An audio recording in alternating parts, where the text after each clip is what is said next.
Welcome to the studio with Paul Shearer.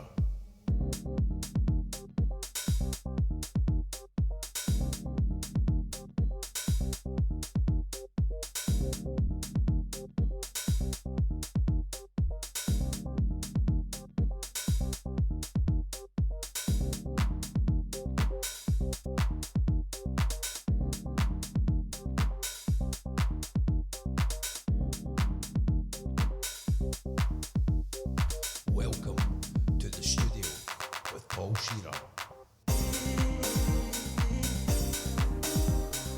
Welcome. This is the studio with Paul Shearer. And today I've got Crawford Smith, who's a fantastic musician I met just recently. How you doing, mate? I'm good, man. Aye, thanks for having me along. Oh, mate, no bother at all. It's great to have you. Now, what's been happening musically with you recently, Crawford? What have you been up to? Well, We were just talking about some Gala Day stuff there and some more local stuff. aye. Well, loads of gigs happening. I've got all my usual kind of open mics and stuff that I run in the south side of Glasgow. I'm doing a lot of bookings for a couple of places, and got some gigs coming up down where I live in Lochwinnock. I've got a couple of things. So where's your nights in Glasgow that you do? So it's a Sunday night open week in a place called the Stag and Thistle, all in the Shawlands area, and a Tuesday night open week as well in the Corona Bar. Right. That's my two regulars. I used to do a lot more down there, but moved out the city 5 years ago. So It's the transport out of the city's a nightmare. Even through to Barton, which is no far from the city, but trying to get in and out for gigs is problematic. Yeah. So when did we first bump into each other? At Neil's night in the bowling club. That's right. Aye, was it Sunshine Studios? Aye. I've actually been trying to speak to Neil to get him in for us, but he's been busy with something himself just now. I'm not sure what he's got going on, but that was a good night as well. And like it was a more kind of community thing where Neil's getting a lot of the kids that he teaches and that involved in their first gigs, and something really cool. Like you didn't really have that. It was like when we were growing up, it was like, right, you're old enough to play in a pub now. That was the first gig. You know what I mean? That was the start of things. Aye. So what's your musical upbringing? How did you get into music? Well, I was a grunge kid. Oh, really? Right. Aye, man, I was a grunge kid. I was born 1980, and by 92, 93, as a young teenager, it was all Nirvana and Smashing Pumpkins and Pearl Jam and the Red Hot Chili Peppers. Yeah. So that was the stuff that got me into it. And a bunch of mates. One of them had some music tuition. He could play piano and he could play guitar and all that, and he just basically showed me where to put my fingers on a bass. Aye, that was a very similar experience with my mate getting me to play bass in his band. Yeah, man, that's it. You're thrown into a band and just jumping about. You know, but I think it must have been 94 or 95 or something. There was a summer we spent hanging about with him and his big brother and getting into like the Beatles and Rolling Stones and all sorts of stuff like that, Led Zeppelin, things like that. As you do, the classic guitar stuff. And it just all opened up, you know. Neil Young as well, an old pal of mine, Johnny Surf. He got me right into like Neil Young and Lou Reed and Bob Dylan and all that sort of stuff. Bob Dylan was a big one for me as well. Man. See, that's the thing. It's like how you get into music and what your early influences are sometimes blends into the same question here, doesn't it? You know, so like that was the same though for me. Like Pink Floyd, Bob Marley, Bob Dylan. Yeah, man. My old ma, basically, she was always like, here's good music, stuff. Here's the good stuff. Do you know what I mean? No, that's brilliant, man. So what about like your first gig and stuff? When did you first play? It's kind of tricky for me. That I don't really remember. I do remember. I've got some memories of playing where we grew up. Well, with the grunge kids, we just jumped about in my mate's room. You know? Aye. He had this massive house in Barhead, and it was the old mayor of Barhead's house. It's just behind the main street, and his mum and dad were doctors, and a huge big house, you know, massive big room, drum kit always set up. That's cool. Baby grand and all that sitting there. So we just jumped about there. But I didn't play any gigs with them, I don't think. And this is going way back, man. But I remember doing gigs, a couple of pub gigs. I think we were called Surfs Up. That was with Johnny Surf. And just like, backing him up. Aye. That's cool, man. That's cool. When would that have been then? I don't know, 98 or something like that. 98, pre-2000, something like that. It was like before the internet. That would have been like 2 years, mate, probably before I started getting into bands and that as well. That's cool, man. It's a while ago now, man. So that was our grunge setup, Surfs Up. What was a 3-piece? That wasn't the grunge stuff. No, that was like Neil Young and Bob Dylan. Right. Cool, and it was dead loose. It was just a couple of gigs here and there. We did it for fun, you know. Aye. Well, that's it. But that's where it all starts, isn't it? You know, I think back to some of the nights when I was young, playing gigs, playing terribly at points. You know what I mean? And I think back to I think that was a nightmare. And then I realised now it's why I do everything I do now. It's just learning. You're grabbing the ropes there and getting a hold of it. Aye. So I don't remember making any money off it or ever thinking that I could. And roundabout, but before that there was gigs happening. My mates, I got into work. I must have started working at 16. And my mates at the time kept going. They had a band called Silvertone, right? And they were real serious. Like, I'm going to do this forever. This is my career. And even at that age, they know. They were a couple of years older than me, and I kind of laughed. You know, we all shared a flat in Shawlands, and I kind of laughed at the time and said that's you're never going to make money for that. Aye. This was back in the day. We all heard that at some point, didn't we? You had to go. There was no internet. You had to go to the venue week after week after week, and like, annoy people and get in their face to try and get a gig. And then you had to sell tickets and try and make money. It didn't seem like you could make money from it. It did never seem like a potential for success. So I was the one that had the job and the motor. So I ended up kind of driving them about from gig to gig. And I don't know, just chatting up chicks. As you do. Kidding on them in the band. So I never really took it serious at all, man. So how did that change then? Well, it's quite a big story, this one. On the 13th of January 2002, at the age of 21, I was in a high velocity car crash. Really, man? Jesus. Came right off the road, up over a car, through a wall, into a field. Suffered a severe brain injury, diffuse brain damage, into a coma. Really, man? Wow, yeah, man. Jesus. You wouldn't know by looking at me. No, mate, not at all. Into a coma, and basically my folks were told I wouldn't survive the night. There was some sort of shadow over my brain and stuff like that. But 3 days later I woke up, and a couple of days after that I was sent home. That was a kind of recovery. It's pretty quick, wow, man. But there was a long time when diffuse brain damage was your brain all swells up. So the messages are still in there. Right. They're just all over the place. Yeah. So I spent a wee while. I came home from the hospital and I thought it was me that was driving. I didn't know who I was. I didn't know what day it was. You thought you had been driving the car? I had no idea initially, or in that moment. Yeah. I was a passenger at the time. But for days and days after coming home, I woke up every morning and like they'd shaved all half my hair off. I've got a big scar on my head. And every day I had to check teletext to see what day it was. And every day. So you weren't keeping track of the days? Nah, I was all over the place, man. That's serious, isn't it? Jesus, I was all over the place. So several weeks went by, and the guy who was driving the car at the time, he'd done wonders. He got me doing crosswords and darts and all that to get the numbers going and get my brain working. Right. Man, cool. He bought me a crash helmet and we went snowboarding and all that. Excellent, man. We were planning to do a snowboard instructor's course. Right. And the idea was like go over to Europe, teach people how to snowboard and play gigs at the weekends. Yeah, just for fun. Definitely. I've heard about people doing that. Aye. So that never happened. I don't know. About 6 months later, I was really confused, man. I was all over the place. And I ended up going to my doctor and telling him I get these sore heads and I don't really know what's going on. And it turned out that I was meant to have got loads of information when I was in hospital, and somehow the button didn't get pushed. So they sent me home thinking I'd been given all this information about my condition. Oh, right, but you hadn't, right? At all. So is that why you were out so quick? The swollen brain, the diffuse brain damage.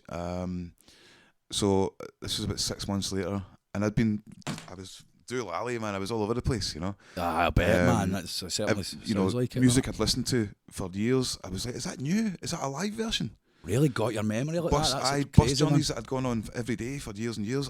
Why is it going down this road? Aye. Who built that? When did that appear? I was all over the place. But, learning everything again. It sounds like. Do you know what I mean? So the I'll save you the too much of that nonsense. It's not. It's up to you, mate. Totally, man. It's an interesting story. It was a big thing, and several months later, I ended up getting the help that I should have got, and all sorts of stuff. I don't know, maybe about a year or two down the line, I was seeing a neuropsychologist who was putting me through all sorts of tests, because there was an insurance claim coming up, and there was all sorts of like lawyers involved and all that. But she was into Joni Mitchell. Right. This woman, Sue Copstick, and she changed my life. She made me realise that although I dropped out of school young, and I was a shoe salesman. Yeah, when this happened, I wasn't going anywhere. Totally. I wasn't going to be a millionaire or anything. But I was right into Neil Young, John Martin, Cat Stevens, stuff like that. She was into Joni Mitchell, and I just sat talking about music with her. I think she's an old hippie, and she realised that she made me realise that I had a second chance at life. Right, cool, man, cool. Fair enough. I was put on hold at 21, and by 23, I was kind of in her room trying to put myself back on track. Yeah, man, yeah. So prime time had disappeared of my life, so I thought, and she's just like, just stop trying to get back to who you were and start building who you're going to be. Totally, man, totally. That's awesome, man. That's awesome. And, honestly, the next day I signed up for a music course, performance and promotion at North Glasgow College. I done that same course. No way. No way. No way. Ted McKenna and all them. Aye, mate. No way, man. Campbell Owens and all them. Oh God! Aye. I went to Greenock after that, but that year I done that course to go to Greenock. You know, I done a year or two there, and then I did it part time. My brain wasn't. I couldn't do the full time courses. I was getting tired dead easy. Yeah. It takes years to recover from something like that. So I did a couple of years there part time, and then. So how long was that after your accident? Oh, I don't know, man. It's kind of hard for me to place it. Aye, totally, man. 4 years or something. Right. Man, that's after something as serious as that, to be back in college and stuff is crazy. Aye, of itself, mate. Do you know what I mean? But that's when I realised I've got a chance to do I could do whatever I wanted. Do I want to go back to being a shoe salesman, or do I want to do what I love doing? Totally, mate. And that's what Sue Copstick helped me see. She's like, you should be a musician. Just go and. So was she like a doctor or? Aye, she's a neuropsychologist. Right. So you were seeing her as part of my treatment. Part of your recovery and treatment. Yeah, totally. Yeah, wow, that's amazing. So what an amazing person to come across at a time like that, mate. So amazing. I basically like that. I mean, I even wrote a bunch of. I wrote a fistful of songs. I wrote a bit of poetry. Music changed my life. It saved my life. Yeah, man. And it was the songs were coming through me like lightning bolts from the sky, man. Yeah, it's mad takes. I'm just looking there at my next question I was going to ask you, and it's how has music helped you? And it's like that in all of the ways we've just outlined, mate. That's it. God, mate, I never had a similar experience, like we've been injured or anything like that, but I wasn't going anywhere. You know what I mean? I had that kind of hanging in when I lived a life abroad, playing music full time. I had that same kind of like. I'm assuming you went on to have the same realisation where it was like, it all makes sense now. Do you know what I mean? Like it isn't about making millions off of tickets and pay to play gigs in Glasgow. Yeah. It's about making enough that you don't have to go to another job, and that can be your main job. You don't need to work for the man, mate. Exactly, exactly, man. And that's brilliant. To show that woman helped you realise that, mate, and helped you and come back from. Your injuries, man. It's like that's amazing, man. Really, it changed my whole life. Changed there, So in the first week of that course, I learned a wee bit about how to put a gig together, how to set up a sound system, how to promote an event.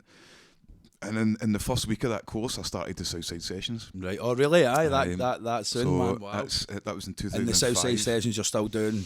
I'm still doing that 16 and a half years later, I'm still running the Southside Sessions. That's amazing, man. So, yeah, I'm pretty happy about that. But I've just been winging it ever since, Totally, mate. Totally. Following my heart, doing what feels right, I think we think about it as winging it as well, but like the stepping off the cliff into like the leap of faith that you've got to take. Aye. That's the winging it. Yeah. Do you know what I'm saying? Yeah. It's like we learn these stuff, and God, when I think about it now, that's probably where I've learned all the same stuff about putting on gigs and performing, setting up PA systems, and like off of North Glasgow College, probably. Do you know what I mean? But so that's really great, mate. So it kind of leads us on again onto the next question. Like, what I was going to say was, how have you been able to maintain a career in music? But for this story that you're telling us here, we've saw quite clearly when you first performed, how it started to help you, and how you've been able to maintain. So if you can tell us a wee bit more about like your week-to-week gigs and stuff, like how have you been able to make it a job? Making it a job. It's just like anything. You've got to do an apprenticeship. Totally. You're either going to get roped into a band and somebody else is organising where you're playing, what you're doing, how you're getting there, or you're going to start it up yourself. And I got in with a bunch of guys. Doken McMillan was the main guy behind it. The Free Candy Sessions in Glasgow, and I got in with them. I played a couple of gigs for them, and they were needing a hand hosting a couple of events. And before you know it, I'd an offer of an open mic somewhere, I can't remember where, man, and I had to get a sound system, so I borrowed a bit of money. I think I borrowed money, I can't remember who I borrowed money off of. One of my brothers or something. I borrowed money off them to buy a speaker system. Right. Which I've still got. You know. I paid a Mackies and the first PA, brilliant. I've still got it. I've got a huge one now. It's the same stuff, but it's all the bigger stuff. And you know, after that open mic ran a few weeks, I'd paid that money back. Aye. And I realised, well, this is doable. Aye, there's more to it than just like. This can work. So making a wee bit of money. I mean, for years I was working in a place called Lennon 1906, which is still putting music on. That was like the pub across the road from where I lived, in Shawlands. And I was sick of coming home in the piss and rain with my guitar on my shoulder on my bike for the West End in the Merchant City in the city centre. So you start asking close by, you know what I mean? So I just every day gives a gig. Mate, honestly, the pub owners about here, they'll be whenever every time they get an email from me or a phone call, they must be like, here we go again. Do you know? So a long time. I mean, I'll tell you no lies, man. A long time I was scraping by, you know, pinching stuff out of supermarkets and getting by on fucking beans and toast. But built up a reputation for myself, being a fairly straight up guy and putting gigs on, always making sure it's fun. The whole idea of it was to be fun. I didn't really care about the money. Totally. I just wanted to make sure I was having fun. And as you know, if an entertainer's on stage having a lot of fun, the audience picks up on that. Totally, you can feel it. I think that's how it's happened. But like honestly, 7 years I think I did working for that one pub. This is when Shawlands was a totally dead area that didn't have much of a scene. And it's now jumping. You know, it's got a huge team. I think the first time, like I seen there's a guy, Mick Hargan, do you know? Yeah. I don't know him well, right, but I caught a few of his videos on that and I just loved his attitude. And then it turns out that he does a night in that Corona. He does a Sunday afternoon there now. Is it the afternoon he does as well? And I remember just thinking to myself, look, obviously I don't know that many folk in Glasgow directly. Like we're like 14 miles outside it, you know, what it's like being outside the city, right? But you've been there first, right? So I don't know how many folk. But see, when it was really nice for me to see, look, yourself, Mick, a lot of different people that are actually got a real consistent career in music going in Glasgow at this level, do you know? Like no, but you don't have to be a millionaire rock star, do you know what I mean? There doesn't have to be like this level of fame. It's like the first level of musical success comes through when you can make it your job. And for me, it was lovely to see to see that that's actually alive and well in Glasgow and the surrounding areas right now. Pay the bills with it. Totally, mate. Like, and because my problem with Glasgow's always been like, people will pay you in Glasgow, definitely, but they don't really want to pay you if they don't know you. Do you know what I'm saying? And they don't know if you're going to... And in a lot of ways, I completely agree with it, because they don't know if you're going to bring a crowd. They don't know if you're going to even be able to do a set. Do you know what I mean? And again, it's like an apprenticeship. Totally, you know? Totally. And there's all these grassroots... I mean, I love the grassroots level. I love that lower level where the young ones are coming up. And the more experienced ones that the kids have moved out or something, they're writing songs, putting bands together. I love that kind of thing, and that's just part of the apprenticeship. So the venues above me, the promoters, 1 or 2 steps up the ladder from me, are looking down and watching the likes of me and Mick Hargan and 1 or 2 others. But if you can string stuff together, I mean, I started teaching one of my mates' little brothers back in 2002. Or something. Just after the bang in the head, he was like, "You get yourself something to do." Wee brothers, totally. Guitar lessons, and that spawned into something working with the Northern Rocks Festival group in 2004. I think that started, and that was like they were putting on music sessions for disadvantaged areas. Yep. So community centres all across the north and east of Glasgow. And that was Hugh Reid, Hugh Reid. Aye, for God. Aye. That was him. He was behind that company. Aye. And I realised then, I think I remember them, man. I've never seen them before. But still going, does man. Did they have somebody with a toilet seat? Aye. I fucking do remember that. No way. Hugh Reid, he's still going. He lived out in China for a bunch of years. And Wow, he's man. back That's amazing now. to hear. Like, that was Back in one of the Glasgow. most kind of unique acts I'd seen about, man. Totally Totally. off their heads, man. Totally off their heads. But I got a lot of inspiration from some people I was just lucky to bump into. Yeah, man. And there's another fella, Carl Bridgman. Carl Bridgman.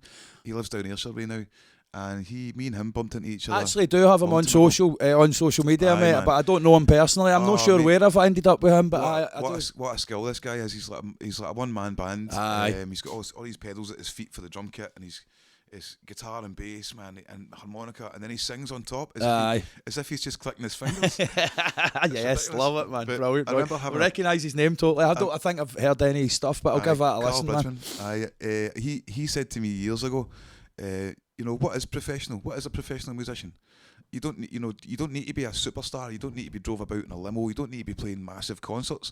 It's if you can make a living from what you're doing, that's you a professional. Aye, that's it, mate. And it was a huge realisation for me, that as well, because I had so much baggage attached to what it meant to be a successful musician and what it meant to be a professional, and it was a big thing for me as well. I'm assuming that's where we're going there, that he helps you realise that that's really true, man. And I really agree with that as well, mate. That's brilliant, man. Once that set in, for any young musicians that might be listening, I mean, once that sets in, once you realise you don't need to chase the fame, I think studying the music industry actually helped me realise that. Yeah, the music industry's vicious. It's really vicious, and the ones that are making the music are the last ones paid. Totally. And the minute I realised that, I was like, well, fuck that. Totally. I'm not interested.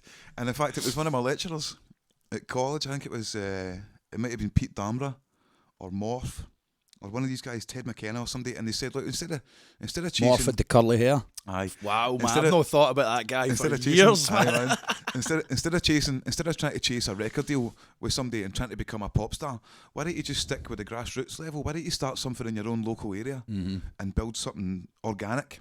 There's two ways of approaching that industry. You've either got loads of money and loads of experience, and that's a scientific way. You'll see what way the genres are going, what way the popular music scene's going, the trends are, and you'll map out. You'll think, well, maybe in next couple of years it'll be a kind of Britney Spears thing we're looking for, or maybe it'll be a 5-piece boy band, or maybe a heavy metal band, and then you plough loads of money into it and get songwriters and all that team put together, and that's boom or bust. Yeah.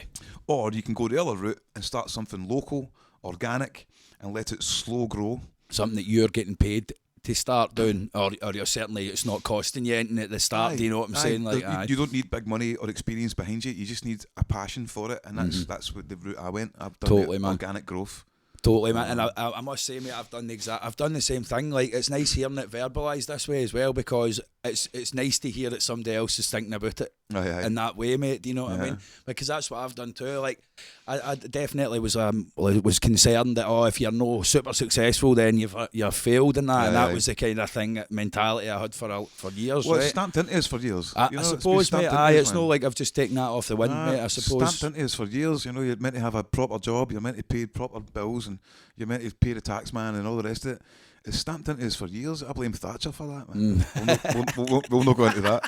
We can go into that if you want, mate. We'll talk about it in here, man. That's it. No, and I get where you're coming from, mate. Like, I was so thoroughly underwhelmed with the possibility of being a successful musician, right? Whatever that might mean, that I just didn't even believe it was possible. So, but I knew that when I went and played gigs, and when I said I was a musician, and when I practiced instruments and learned songs, I knew I was doing something. It felt right. Do you know what I mean? But it just never, even when I talk, like, you tell your parents that, you tell your mum that what you want to do, and they're like, oh, come on, you, what are you talking about? Get a job in the bass, get a trade, get this, get that. Like, I was told that over and over. You'll never, and it's no. I don't blame them for thinking that way. Yeah. Do you know what I mean? But after the moment of clarity I had living abroad, working as a musician, 95, like, or not even 95, like on weekends I would be busking for 10 until 6 in the city, and then I'd be busking for 6 until 1 in the morning, and outside all the pubs and that. And when you're doing that for a year straight, man, the practice that you get and the level of understanding of music, it all coalesced to show me that this was actually real. It wasn't a figment of my imagination, do you know? Like I find it hard to describe it sometimes, mate, but I know, like, you understand that moment of clarity that I'm talking about, you know, because it was crucial. And when you have a bad gig back in the day, it was like, oh no, this is torture, what am I going to do? But now when you have a bad gig, it's like, it's all right. It's all right. It's like there's ups and downs. There's ups and downs. There's ebb and flow, and it's all good. You know what I mean? And that level of reassurance came for the moment of clarity when I understood that music as a profession was possible, mate. Do you know what I mean? Yeah, man. No, totally, man. No, I'm with you there, man. So that takes on to another question then, say, because that's good. I loved how, like, 3 of the questions were answered there just within the natural conversation, mate. I love that. No, I mean, that's what I want this podcast to be, like, informative conversations, but at a level where it's not a lecture and you're just learning for somebody talking to you, the best way. Right. So what about writing then? So how do you go about, like, if you're writing original stuff? What's your kind of process? How do you put a song together? Okay, well, I've got to admit, I've not written an original song in quite a long time now. That little fistful of songs that I wrote when I had that moment of clarity, I wrote about 5 or 6 songs in a week, and it was then about a couple of years after that I wrote my next one, and ever since I realised that I could make more money playing covers, I've focused on. Oh, totally, man. I would be destitute if I was trying to play original music all the time. I realised that original music, unless you've got that scientific music business money behind you, you're really not going to make much money off of that. Totally, man. Totally. Apart from releasing music and listing it with PRS and performing it a lot, but that's pennies. Yeah. I realised playing cover gigs and running open mics and promoting venues and stuff like that, I could make more money. So for many years, what I've done is I've tried to make my own version of the covers that I do. The same, mate. I think that's a big part of when you do covers for a living. You need to do that. Like putting your own stamp on stuff. Yeah, man, 100%. You don't want to. I don't want to. Like, if I go and see a gig, I don't want to hear the band playing the songs exactly as they are on the album. No, same, I mate. I can just stay at home and put the album on. If I like to hear that, absolutely. If I like to hear that, I want them to have a big mad jam session in the middle. Man, totally. I want it to be a different. I want a couple of medleys. I want something to be faster, something to be slower. So I guess. But for the original stuff, a lot of the music I listened to during that Bang in the Head period, I mean, it was me and Cat Stevens and John Martin, pretty much. John Martin, man. So love John Martin. Love John Martin. When I wrote my first original stuff, it was I was messing about with open tunings, an open E and an open G, a couple in standard, but a lot of it was kind of running down that kind of road. Aye. No, that's it, mate. That's it. And I just getting into that experimental sound kind of place, open tunings, and I don't read music. I've same, never had mate. any tuition in it. So I got my tuition at North Glasgow. Greenock. Sorry, I done some. You did a performance course. I done a performance course at Greenock. James Watt in Greenock, and I didn't. But before that, I had never done any lessons or anything like that. And I got a few lessons then, but I never ever got to the reading music or anything like that kind of place either. I'm sure we're similar in that respect. I thought I was a total wido.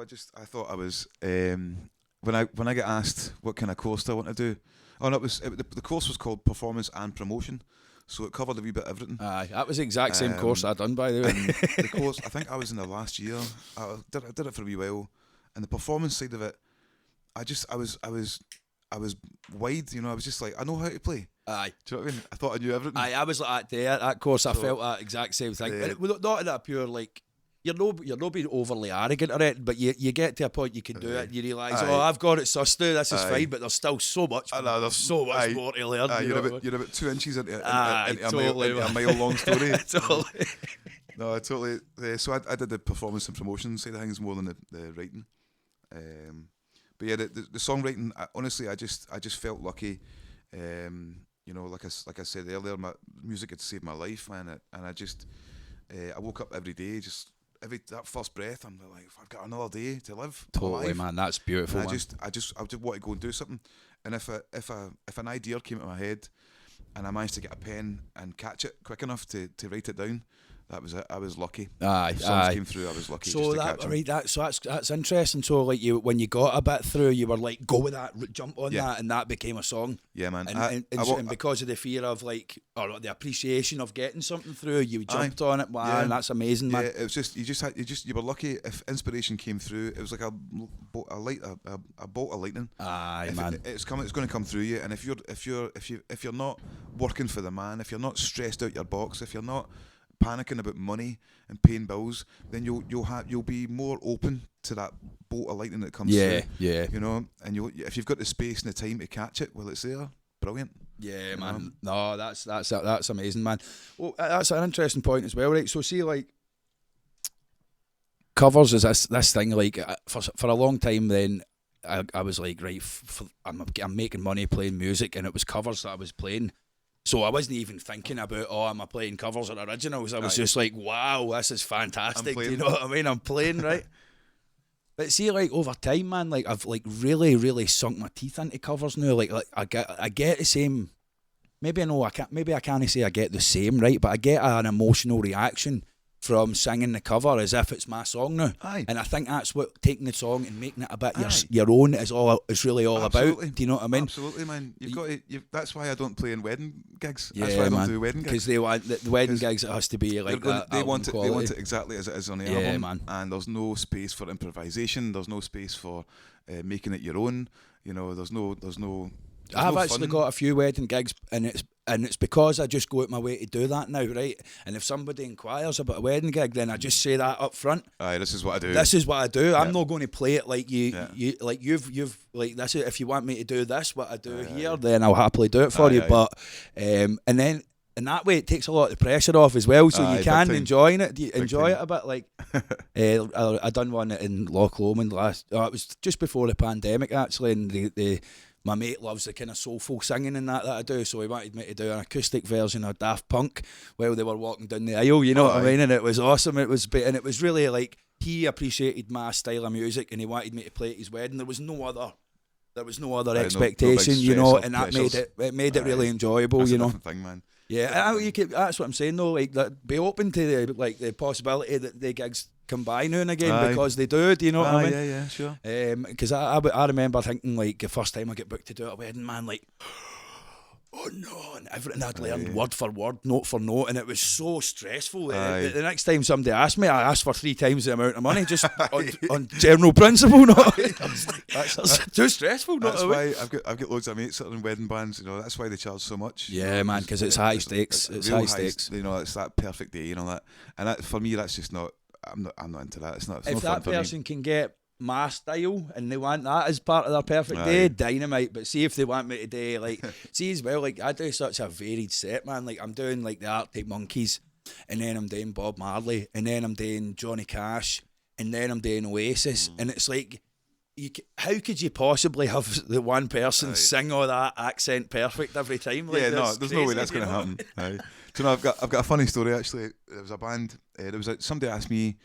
We were doing a lot of regular gigs in the Shawlands area.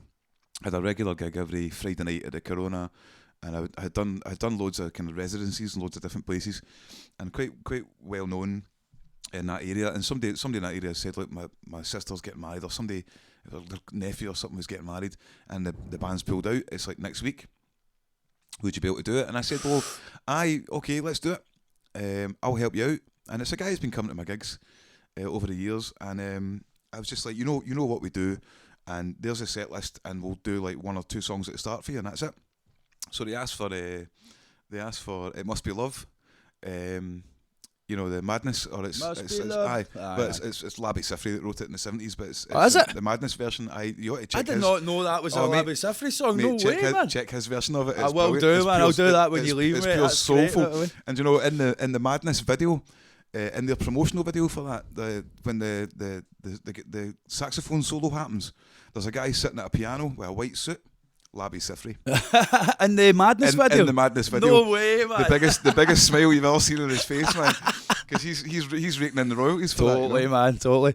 But yeah, so we got booked for this wedding, and we charged them like pub rates for it, you know. Yeah. And I said that you're going to get what you're going to get, and we worked out that song. So during the day we set this up at St Paul's Borough Hall, big high stage, curtains closed over, right? We set everything up in the afternoon, closed the curtains over, and then they're coming in.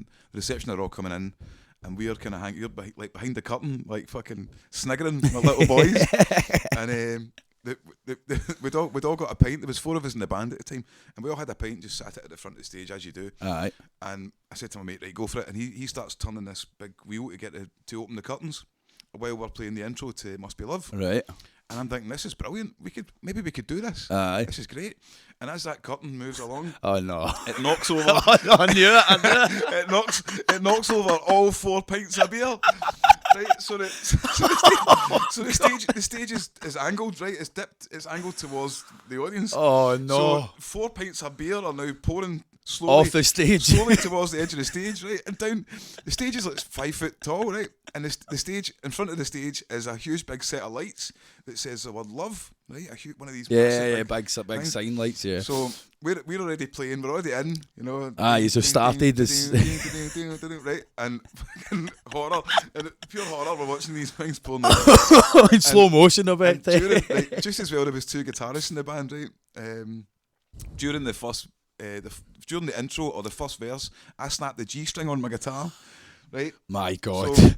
So I'm now like that. Right, you need to take over to Flash Gordon. Like you need you take the guitar part. I'm taking this off, and I've got spare strings. I was kind of ready for it. Aye. It happened, and I'm changing a string while singing the song of this first BB King style. Of this wedding gig. While the beer is now dripping off the edge of the stage onto the lights. Oh God, man! And that was it. No more weddings ever again. Fuck that. No, man. Well, look, that's a perfect example of it, man. Like, it's one thing if you like spill a pint in the middle of a normal gig, right, and then you get the obligatory whoa, everybody, right. Usually, I'll be honest though. Usually, now I'm careful enough that it'll be somebody else spilling something close to us or that, but spilling it at a wedding, and it's when you're talking about a minute ago about like you're taking it to like this event is like somebody's big day. This is a big deal to their whole lifetime. Could be 2 years in the making, and it's going to be the pinnacle of their life for the next 20 years. And you've just spilled 4 pints all over their love signing. God, no, I know what you mean, mate, and I'm exactly the same. I calmed down a wee bit for when I initially first put my price up for weddings and that, but like I've brought it back down a bit now, and now as well I'm comfortable enough to say to people though, if you're booking me to play your wedding, it's like you're booking me to play the songs as I play them, kind of thing. And so I'm not as stressed as it goes, you know. Like I've not since the pandemic kicked in, I haven't actually taken any weddings, man. I had 4 or 5 booked in. And along with 500 other gigs that year all get pulled, and then so that's been the kind of big thing for me. Like, I don't know if I can. I don't want to be putting these stressful bookings in, and then the act of God, the world pandemic decides that it's not even going to happen anyway. Do you know what I mean? So we all ended up working in building sites. Well, I certainly. My mate Danny, who's in my band, he's a joiner. I was labouring for him for a wee while there. But you do what you must, don't you? You do what you need to do when that happens, man. But I ended up working in a place that was like a supplying company for landscaping businesses. So lifting slabs and timber and all that, and turf and everything, and ton bags of chuckies and all that. And it was good, you know. It got me through, got me by. But coming out the back of that, I seen a guy. What was it? The guy gave me a week off. I was talking about gigs were coming back on, and I was thinking about there'll be another lockdown, so I better keep this day job. But the gigs were coming back on, and all the pubs that I've been doing open mics for years were like, right, we're starting back up. Yep. And it's a pure cutthroat business, you know. If I don't start that back up, somebody will cut my grass. Aye, so immediately, especially in Glasgow. That's particularly bad about Glasgow. There's a queue of 20 kids. Because I probably cut somebody's grass when I started, you know. Totally, mate. But you've hung on to it. What, 16 years? There's a queue of 20 kids behind me ready to take my job. So I started doing the working day, starting at 7 in the morning and finishing the day at midnight after grafting for 8 hours and then getting a shower and dinner and going to a gig. Totally, man. And it was killing me. So I took a couple of days off, or I was talking about going part time, and the boss, the yard, was like, well, you know, we're going to be quiet this week. We don't need you. And during that week, I seen a guy put an advert out for looking for music tutors, and this is the job that I've now got. Something I'm now focusing on. A company called the Glasgow Guitar Academy. Oh, I've seen you posting about that. Excellent, man. Stuff for that. And that's just a new company set up by Chris McColgan. He's doing wonders, man. It's not just guitar tuition. It's more about the community. It's more about helping kids connect with each other. You know, the music room is a kind of equalizer. Yeah, you know, man. the rowdy ones become calm, and the quiet ones find their voice. Yeah, totally, man. And Totally. The misfits fit in. You know, they find their tribe, and that's the kind of backbone of what we're trying to do. So that's this opportunity came up, and this is one of these online things, you know, and loads of people are putting in, I'll do that, and loads of people are applying for it. And lo and behold, he gave me a call the next day, and we met up, and that's cool, man. You know, I'm getting into that now. I'm now running group. I'm now like the group tutor for the Glasgow Guitar Academy. So, mate, that's really cool, man. I really, really appreciate the side, the angle that you're taking there as well, where it's like, it's not just about like churning in customers, getting cash off them, getting them out the door, teaching them a few chords, whatever. It's not like it's the complete opposite. It's about a place where, like, I don't love this terminology, but it's like you're creating a safe space. Yeah. But like not in the kind of overblown, overprotective safe space that you might see in the media and that, but more a place where, like, if you're a wee bam, say, and I was a wee bam, do you know what I mean? Where like you're like, I seen people would go in and then they'd become quiet, and they wouldn't be so cheeky, and they wouldn't be, and then the wee guys that were the wee bully victims would be like shredding. Yeah, man, finding their space, finding their moment. And then in a few short years, I saw the bullies looking at the bully victims and with envy and jealousy because they had not. Maybe that's what the problem always is with bullies. I don't know, but you see this whole switch, this whole social switch, you know, and I think that's a beautiful thing, mate. It's the equaliser. It really is. Music can be the equaliser. You know, it saved my life. You know, and if it can help nurture youngsters that are coming up, you know, if it can give them a good feeling, you know, well-being, you know.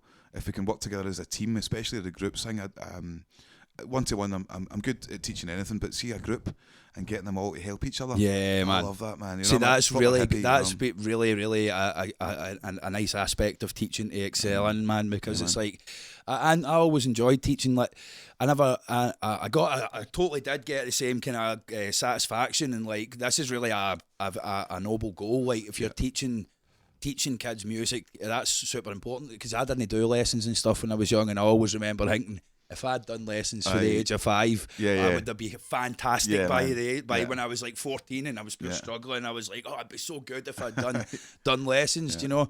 But to teach them, and also to be creating a safe space or a place of inclusivity where everybody's cool, everybody's talented, everybody's worth something, and it's because some people don't feel like they are, and that's the problem with youngins and that. And I think it's good if you're really helping Waynes to feel better about themselves while teaching them the majestic art of music. You know what I mean? I know, it's a great thing. It's a good laugh, man. I like doing it.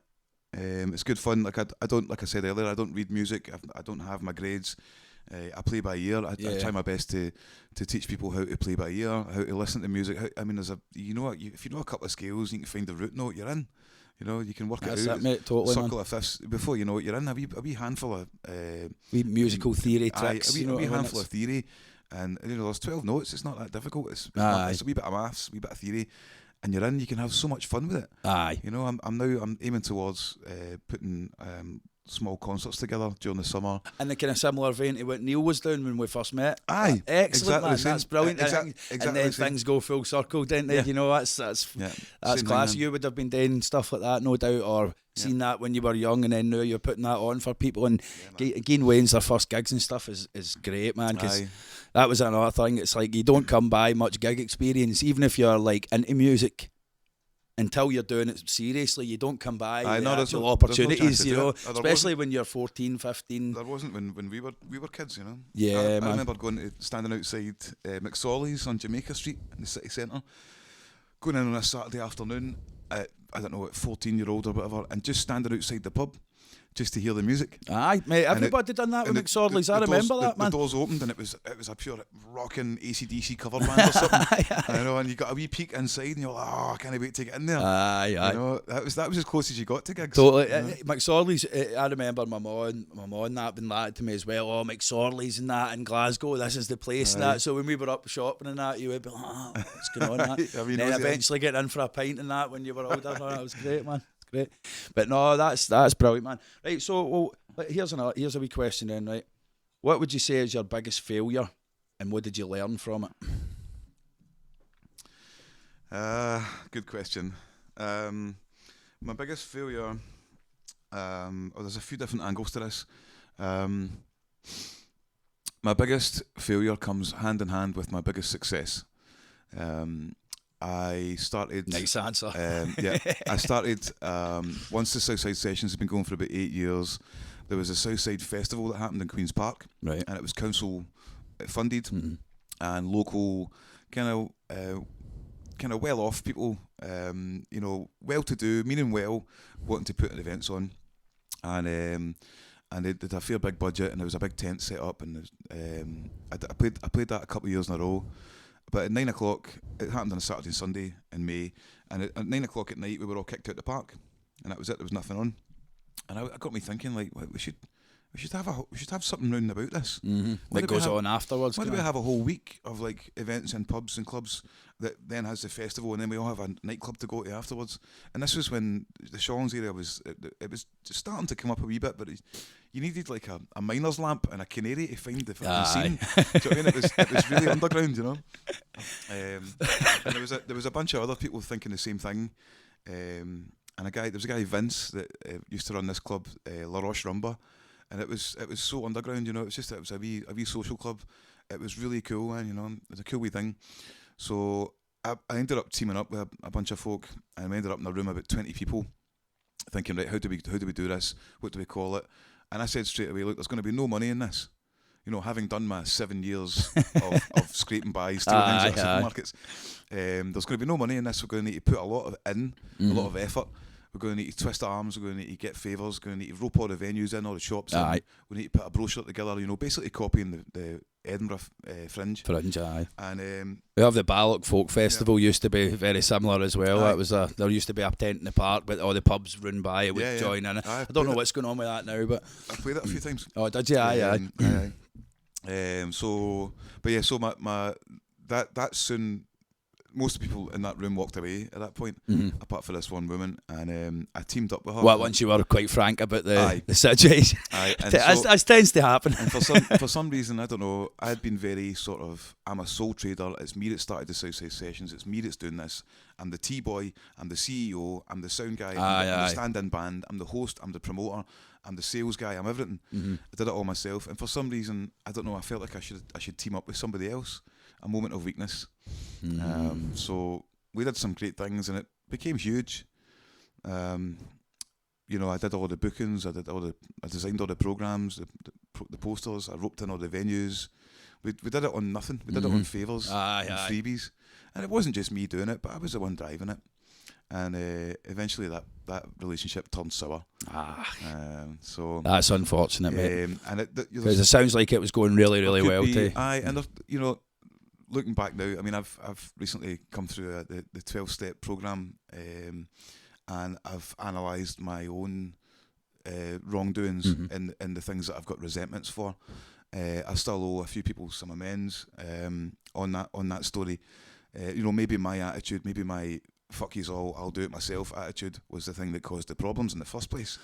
I see what you're thinking. So- but I don't know enough to say, but I biggest- see what you're my, thinking. My now, biggest failure is connected to my biggest success. So that would be this. So what was the festival called again? What was it? It was called the Southside Fringe. The Southside And Fringe. it still happens, but it's it was. It seems familiar to me. It seems as Well, if I would have saw posters I or hope you so, know. man. I spent 5 years building it. I think in my mind I would have probably just automatically connected it to the Edinburgh Fringe. Aye. Do you know what I mean? Fringe. But no really thought anything about it. But I shouldn't have. Like, obviously, that's that's maybe just my level of knowledge on that world at the time. But it does seem familiar, mate. So I think I might have. Thing when I walked away from it. It was the biggest community-run festival in the Greater Glasgow area. 270 something venues, events in 50 something venues. That's over brilliant, man. 2 weeks. That's really cool, So man. It was massive, and it still does happen. I think it's going to be a week long this year, and I've got no big resentment against it anymore. But I'm no longer Associated. I moved out of Glasgow because of this. Right. And what I've done now is I landed right on my feet. You know, I'm happy. I'm halfway between the beach and the city. I've still got the gigs that I want to do. Yep. I don't need to promote children's storytelling, amateur dramatics, and all sorts of shit that comes with that kind of thing. Aye, so totally. I'm a lot happier now. So no, well that's it, mate. Like sometimes I'm looking for the expression that I can't find it, but now. But like sometimes you need these mistakes or these bad events to really show you what you had or where you're going to end up going. And it sounds like as you say, you fell on your feet there, mate. Man. So that was that's the biggest failure, right? And your biggest success. But what did you learn from it? Well, I'd say my biggest failure at that time was teaming up with somebody else. You know, trusting somebody else. This business is evil. You know, and I should have trusted myself to just go ahead and do it myself. In the first place, So more self-confidence, more belief in your original idea, and not having that moment of faltering where we all go, oh, you know, shit, I can't do this. I need help for it. I need to take that. That makes sense. When mate, my business partner squeezed me out. She did it in the right snide way, changed all the passwords and all that from all the social media stuff. Oh, God. And then hit me with a salt ultimatum, like, come back in under my guidance or just walk away. And I'm like, fucking what? Oh, right, man. Sounds like something they'd done before anyway, do you know what I mean? So my mistake then was that I walked away from it. For the first time in my music career, I didn't start a fight and I didn't fight for what I wanted. But I've learnt from the back of that just wasn't for me at the time, you know. I've done that bit, and I'm moving on. I'm now based in Lochwinnock and doing a lot of music events, getting into the Paisley scene, and I'm going to be helping out with the Kilbarcan Lilia's Day. There's a huge weekend that happens in Lochwinnock as well, the Summerfest, and that's a big fundraiser. For different charities every year. Right. Oh, that's great. That's you know, excellent. And I've got gigs down in the Ayrshire way. I'm doing stuff. I'm doing solo things. I'm gigging as a solo act in different places, which I've never done before. Oh, really? I'd always been part of a band. Oh, like so when I seen you on your own, that's part of your new like foray into the world of a solo act. I think the band I've got is Howlin Radio, and we still use that name. We've got a gig coming up as a 3-piece, but at one point we were like a 6-piece band. I think I actually read that. I think I read about this gig you're talking about, by the way, just a couple of days ago. Maybe did you post it? Maybe I've seen you sharing it. Everything's just coming up just now. I've got so many gigs happening now. I'm just like every 2 minutes. Right, I'm playing there, then I'm doing that, then I've booked my mate. There's nothing better, man, when you're busy, man. Like, you know, like there's so much of the last 2.5 years as a musician in the pandemic world was sitting and waiting and learning and practicing and thinking this is going to be. Everyone's going to go back to normal at some point, do you know what I mean? So just to be so busy, mate, that's class, you know what I mean? To be honest, when I was humping slabs into vans and timber and all that, when I was doing that, I thought the music was never going to come back. Mate, I was there was times I was on the same boat, mate. There was times I nearly gave up, you know? No, totally, man, and had moments of sadness that I could only relate to like a family member dying or something like that. Man. Like, and never been able to really verbalise it, because if you're sitting with somebody that doesn't know this life, the musician's life and that, or like even like anybody that does anything that they love, if you love your job, it's that kind of life. It's like, and you can't even really speak about it in the proper way. Like people can't even really understand how much empty and sad. It felt just to get that switched off. But just the sheer switching off. I used to always be like that to folk. There'd only be two things that could make this happen: a nuclear war or a pandemic. You know what I mean? And that ultimately, not any other situation would have prevented people going to the pub to listen to music. Do you know what I mean? That's what I thought as well. You know, like folk are always going to want to be entertained. Totally, man. And they were, you know, like to be honest, I've got to be thankful to a few venues as well, like who were just like, oh, we're back on, boom, straight in, and to me made me really feel like, oh, things are back, you know, like man. It's time to get excited again. Do you know what I mean? So no, I totally get that feeling, mate. What is a myth about the musician's lifestyle that you would like to debunk? That's a good question. There's a whole bunch of them. Excellent, that's great news. That's a question that I think to myself, like, that's a really interesting question, but I'm not sure the reaction that I'm going to get for folk. There's a whole bunch of them, depending on what angle you take that from. As a young up and coming rocker that wanted to just jump about and at the end of the gig smash the drum kit up, you know, as a daft grunge kid with ripped jeans and long hair, you know, the whole idea of the sex, drugs and rock and roll, that's nonsense. That's a myth for a start. It's not glamorous. Aye, it is not glamorous at all, especially if you're putting on your own events. The apprenticeship for it is many years long. Also the idea of the working class hero, that's bollocks. That's pure bollocks, right? Because everybody that's been famous for the last 20 years has gone to a fancy private music school in London somewhere. All your Amy Decline houses and all the rest of them. You know, they've all come through big, massive music schools. Private tuition, you know, money. That's what's behind it all. Mm-hmm. The plucky kid, they're not. I mean, I'm not trying to put people off, but you just have to be aware of the reality of the situation. Reality, totally, mate. Yeah. Like I think that's why this question is really interesting. Is because it's like, there's a few. I totally would agree with almost all of them there straight away, but like there's a few others like you have to convince people that it's a job for a long time, and nobody ever. Because see, at first you do it, and everybody's like, "Oh, you're good at that." So that's great, well done, lavishing praise, and that's lovely, right? But the moment you become an adult, and it's like, what you doing, man? Get a fucking job, mate. You know what I mean? Like what you. That's fucking a big deal, man. That was really hard for me to get over, and the only way I got over it was by making more money than the people that were telling me by playing music. Yeah. And I'm not saying I'm doing that now. That's not. But when I was abroad and that's the way it turned out. And I was like, wow, that's the feeling of that's like I totally understood it at that point, you know. So I think, mate, you're totally right. Like, there's definitely. It's not a down. You're not putting them down, but make sure you're aware of how hard this is. The reality of it. Also, the whole side of all this, I don't even know what these programs are called nowadays, Pop Idol and X Factor and stuff like that. That's just all bullshit. That's all made up, and it's designed in the background. They know who's going to win it before it starts.